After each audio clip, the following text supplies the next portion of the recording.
How to import Snapshot and GoHighLevel. So you're gonna go ahead and log into your agency account in your browser and make sure it does look something like this.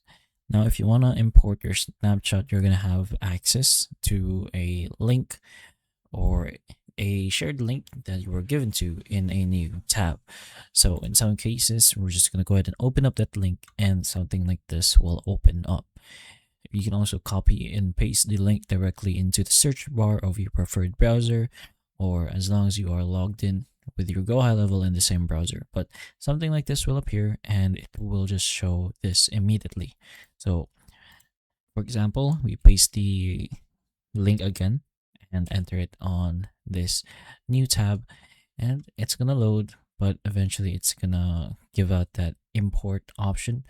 So import snapshot and it's going to ask you for the specific name to that account.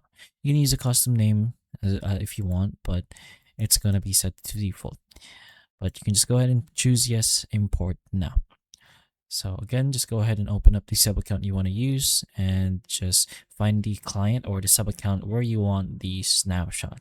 So there's going to be a manage client section in general, but as long as you go here into your imported snapshots, you should be able to see your newly imported snapshot. One way you can get a link for that snapshot is to just ask for its link. So you could go ahead into my snapshots over here.